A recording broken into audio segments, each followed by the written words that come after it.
What's going on, everyone? Thanks for joining us. So it's the off season, and the off season is in full swing. We've already gone through a lot of the team changes and announcements, and really we're not that far out from the start of the Supercross season. So it's time that we start looking forward to the 2025 season just a little bit. So with that being said, what we're going to go over in today's video is we're going to talk about all of the 2025 rider numbers and the changes and just what numbers you're going to see on what bikes next season. I feel like generally this is a somewhat misunderstood topic and people don't always know why people got what numbers that they did.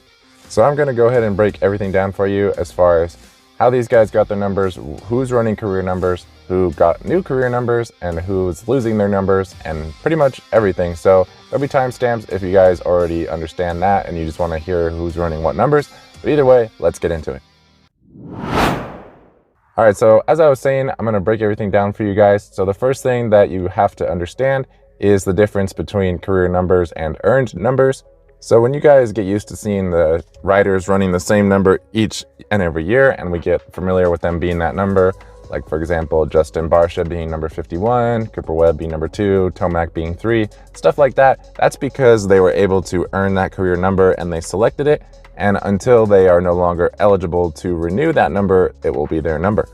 The way that riders earn a career number is by finishing in the top 10 overall points between Supercross and Motocross combined, and that's in the top 10 between 250s and 450s, all put in one pool together.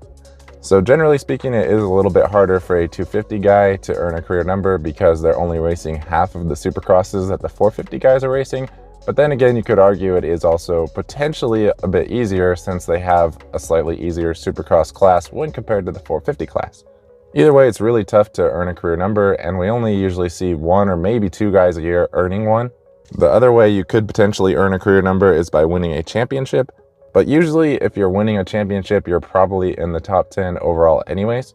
But the interesting thing about winning a championship and earning a career number is that those are the only guys that are eligible to claim those single digit numbers. So 2 through 9 are only reserved for championship winners. Then as far as riders who did not earn a career number, it's going to start off with the guy in 11th place overall as far as most accumulated points during the season, and he's going to slot into the first available number that's not a career number, and then it's just going to go all the way on down the line until we fill the numbers all the way up to 99. So for everyone who did not earn a career number, whoever has the lowest number had the most points from the previous season, and so on and so forth. So going into 2025, 3 riders lost their career numbers, and that's going to be number 10, Justin Brayton, number 19, Justin Bogle, and number 25, Marvin Musquin. Those riders were no longer eligible to reclaim their numbers, so they are now available to be taken as career numbers, or if they are not claimed, then they will just become earned numbers. So next, what I want to do for you guys is establish who already has career numbers. Some of these will be obvious and some maybe not.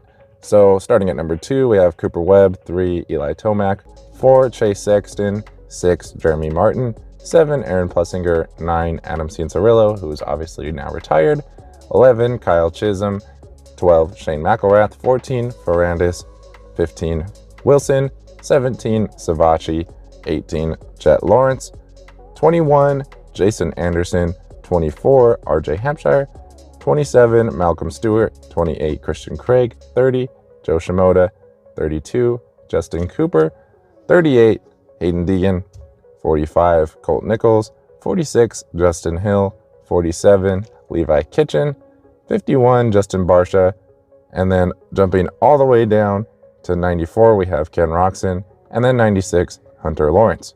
So as you can see, we do have quite a few career numbers, but maybe not as many as you thought. Now, as far as new career numbers that were earned this year, the only rider to earn a career number was Tom Vialle. Interestingly, he opted to just stick with his number from last year, which was 16. So looking back, if he chooses to stick with 16 for the long term, it might feel like that was his career number all along, but in reality, he just earned that number last year and decided to go ahead and make it his career number now that he earned one. Personally, I feel like there was a little bit of a missed opportunity on taking the number 25 with Marvin losing that number and all the similarities between him and Marvin. But then again, I also understand wanting to be your own rider, and there hasn't been a really significant 16 since Zach Osborne, so definitely not a bad choice. So every other 2-digit number that I have not mentioned so far is going to become an earned number. So quite a few numbers to go over, and a lot of numbers are going to be changing. Some are pretty interesting, so let's go ahead and start at the top and let's get into it. So for the sake of this not dragging on and being extremely boring, I'm just going to talk about the riders that I feel are significant, but definitely all these riders were able to earn their numbers, and definitely shout out to each and every one of them for being able to earn a national number. With that being said, at the top with number 10, we're going to have Chance Hymas, and then the next earned number is going to be Jordan Smith at 19. Interestingly, he did opt out of the number 13, which is technically available, but they do allow the riders to opt out of that. So he's going to be down at 19. Then right behind him, we have Pierce Brown at number 20. And then behind him in 22, we have Jalek Swoll. Then 23, we have Julian Beaumer. 25, Ryder DeFrancisco. And then interestingly, at 26, we have Ty Masterpool, who's taking his teammate Garrett Marchbanks' old number. So it's going to be kind of weird at first to see a 26 Pro Circuit out there and have it not be Garrett Marchbanks. Then at 29, we have Phil Nicoletti, who is supposedly retired, so we'll see if that sticks or if he shows up for a few rounds. Then dropping down a few numbers from last year and also matching his ex-teammate's number at 31, we have Max Anstie. Then at 33, we have a number swap with Freddie Noren, who used to be 22, and Jalek Swoll used to be 33. So those two guys are basically trading numbers. Next at number 34, we have Daxton Bennick. Then 35, Marshall Weltin, who had a pretty good year last year. Then at 36, we have Garrett Marchbanks, which is going to be pretty interesting to see as well, because back when he used to be on Pro Circuit, he was number 36. So back to his roots there. Then at number 37, we have Cody Schock. 39, Nick Romano. 40, Casey Cochran. 41, Nate Thrasher. 42, Harry Kulas. 43, Grant Harlan. 44, Dylan Schwartz. 48, Talon Hawkins. 49, Mitchell Oldenburg. 50, Cameron McAdoo. 52, Anthony Bourdon. 53, Romain Popp. 54, Jet Reynolds. 55, Henry Miller. 56, Seth Hammaker. 57, Benny Bloss. 58, Derek Kelly. 59, Cullen Park. 60, Carson Mumford. 61, Cole Thompson. 62, Mark Phineas. 66, Vince Friese. So that could be interesting. I'm not sure that he's going to race in Supercross this year. It sounds like he could be racing Arena Cross. Then at number 70, we have Jorge Prado, who's going to be coming over to race for Kawasaki this year.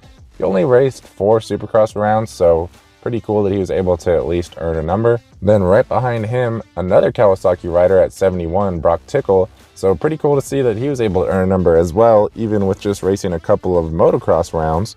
Doesn't sound like we're going to see him back in any capacity this year, but either way, just thought it'd be worth mentioning. Jumping all the way down to 83, we have Austin Forkner, who was able to at least earn some points this year with that win at round number 1 of the East Coast Championship. Then at 92, we have Max Voland, and 93, Michael Mosiman. One last rider I want to mention that is going to be running a triple-digit number, but still significant, is going to be Styles Robertson. So unfortunately, we didn't see Styles race with us at all last season. He was technically on the Star Yamaha team, but he was unable to compete. And he did sign with Triumph Racing, so he'll be returning to the scene in 2025.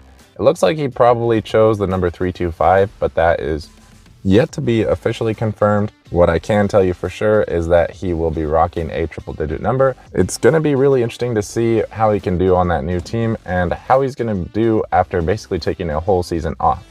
So I just wanted to come in here and make this video.